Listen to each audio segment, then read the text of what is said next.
welcome, Mr. Chairman. We have spent a lot of time in Congress talking about the $700 billion TARP bailout, which I voted against as it happens. Not a whole lot has been talked about with regard to the $2.2 trillion that the Fed has lent out. Now, I find it absolutely extraordinary that I wrote you a letter and I said, hey, who'd you lend the money to? What were the terms of those loans? How can my constituents in Vermont get some of that money? Who makes the decisions? Do you guys sit around in a room? Do you make it? Are there conflicts of interest?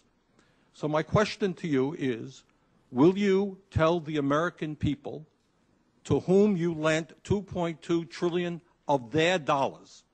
Will you tell us who got that money and what the terms are of those agreements? We explain each of our programs. In terms of the terms, we explain the terms exactly. We explain what the collateral requirements are. We explain what. To whom did you explain that? It's on our website. Yeah. Okay. So all that information is available in our commercial paper program. And who got the money? Hundreds and hundreds of banks. Any bank or that has access to the U.S. Federal Reserve's discount. You tell us who they are. No. It started with the very beginning when you established that there was a Federal Reserve System given the power of the state to create money out of nothing and to do so without any regard to the will of the people, without any regard to what's behind the money system. In other words, strictly political and economic motives for the bankers and the politicians. Once you granted that power to a group, the Federal Reserve System, the economic crisis was inevitable. This has happened before. Every time in history when the government was given the power, or a group of banks in conjunction with the government was given the power to expand the money supply at will, those economic systems always wound up in crisis and always collapsed. So there's no reason to believe that the United States was given some kind of a get-out-of-jail-free card, an exemption from the processes of history. The founders of the Federal Reserve System met on Jekyll Island back in 1910 and were drafting the Federal Reserve Act. One of the things they discussed was how to pass on the inevitable losses to the taxpayers. They knew that inevitably something like this would happen, and they knew that there had to be some way to get out of it without destroying the banks, of course, because they were the banks. And they said, aha, we'll go into partnership with the government, we'll take our cartel agreement and pass it into law, call it the Federal Reserve Act, and we'll make the taxpayer come online and be responsible to bail us out if and when the failure finally comes. We're going into the greatest depression. There will be no job growth. Unemployment will continue to escalate. Along with it, so too will crime, poverty, kidnappings, boss snappings. And the more things spin out of control, the harder the hammer is going to come down by the federal government to keep everyone in control.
Of fraudsters that learned that they could manipulate manipulate the currencies going back thousands of years. We are here today to simply identify the enemies of free humanity.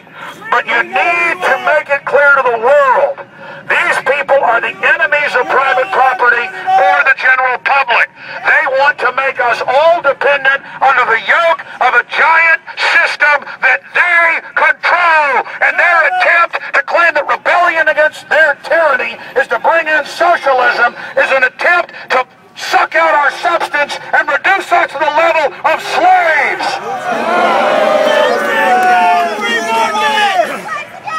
Not your slaves! Not your slaves! Not your slaves! Not your slaves! Not your slaves! Not your slaves!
I want to be the first political face in the country that will come forth and support this movement. And I just felt motivated that this was a movement against corporations taking our government.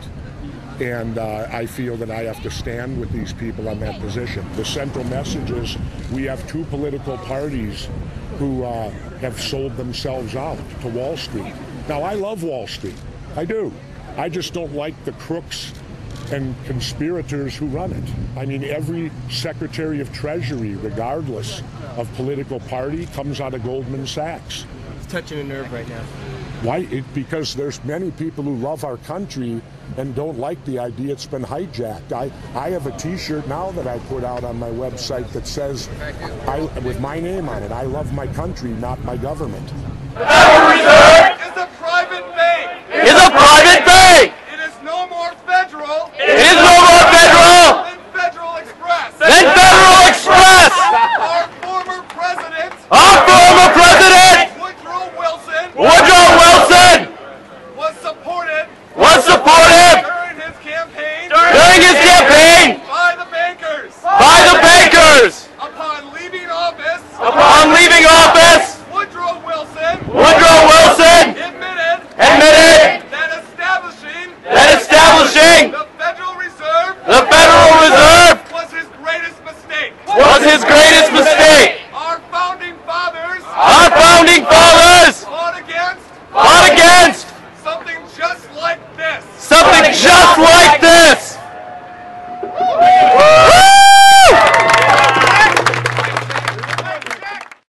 Federal Reserve is the branch governorship management system of the New World Order. It is the head of the snake. These are the people that have stolen tens of trillions of taxpayer money.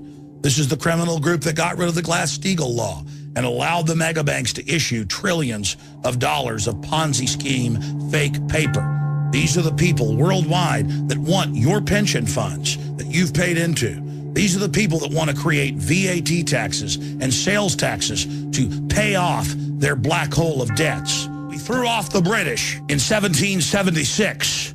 Resistance is victory, and we will throw off the banksters in 2011. That's why I'm calling for an Occupy the Private Federal Reserve movement in all 50 states at all 12 of their major locations. The controlled corporate media is attempting to paint the Occupy Wall Street group as a bunch of communists and socialists and Obama supporters. And the media is giving attention to it, but only so they can co-opt it.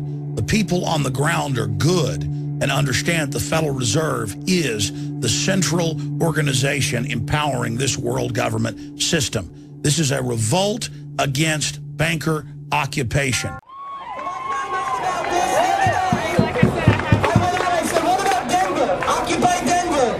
Occupy Atlanta, occupy Portland, occupy San Francisco, Los Angeles, Dallas, Houston, Raleigh, Miami. You cannot extract that kind of money from the economy and expect that, you know, throwing $700 billion of stimulus or $600 billion of quantitative easing by Ben Bernanke. That's less than 1% of the wealth that was stolen. How did we go back and get the other 99%? We prosecute this fraud. Isn't it wonderful that the Constitution is not complex? We can read it, and most school kids should be able to understand it.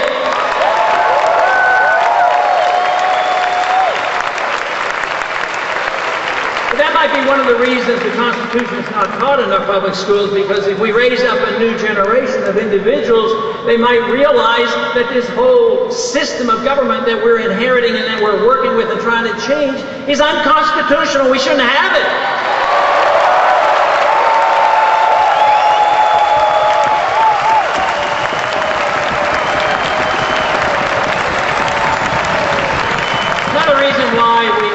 The Republic, it didn't come all of a sudden. This has come slowly and insidiously. The last 100 years has been tough on the Republic. But it started immediately after the Constitution. I mean, the Jeffersonians argued with the Hamiltonians, and they talked about central banking and big government and sedition acts. And so the fights were going on very early to undermine these principles that the founders understood. But today, it's been more rapid, it's insidious and slowly. But I think what has lulled so many people to sleep has been that we have been pretty prosperous. We're still fairly prosperous. But there is a big difference today, and why the people are awakening is they know that it's an illusion. They know that the prosperity is actually going down, and they're starting to realize that this prosperity comes from too much borrowing and too much spending and too much inflation.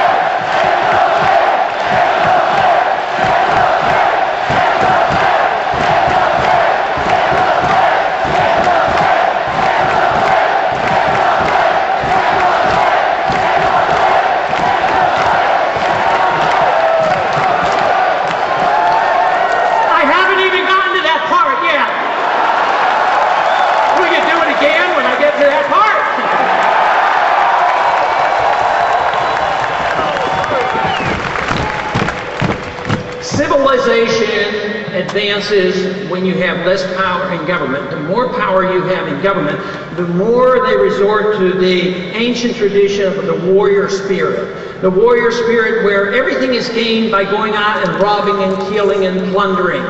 And today it's a little bit different. They plunder through inflating the currency and taxation, but it's still plundering, but it's power in the hands of government.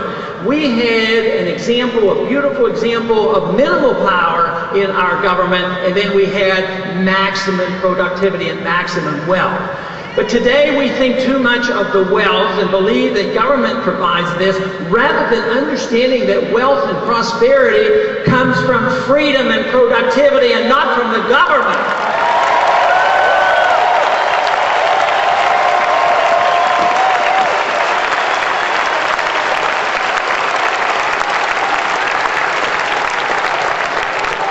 There have been some serious consequences of our lack of respect and our loss of liberty and lack of concern and defense of our republic. And we're suffering the consequences. This is what we're talking about. How can we reverse this trend? I think we have to understand how it happened, what the problems were, and what we have to aim for. But we've had a lot of problems because of this. Number one, economic problems, because they do not understand the Constitution and economics on monetaries. I mean, it is very clear what we should be doing. The founders knew and understood something about inflation. The runaway inflation of the continental dollar was devastating to the economy, so they were explicit. They said no emitting of bills of credit, no printing money, no paper money, and that only gold and silver should be legal tender.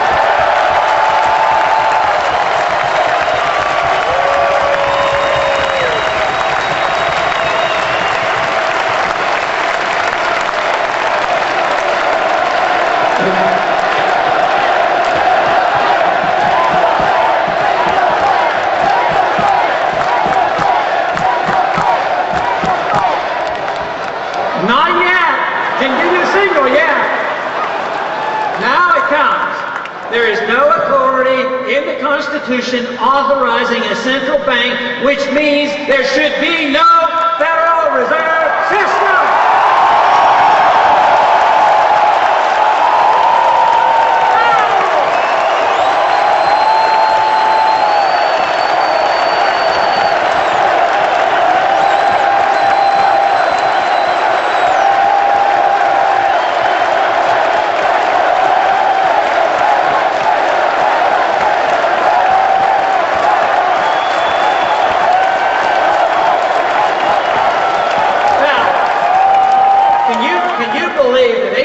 Ago, at the beginning of this campaign, that I didn't believe any of you existed and cared about or understood anything about the Federal Reserve.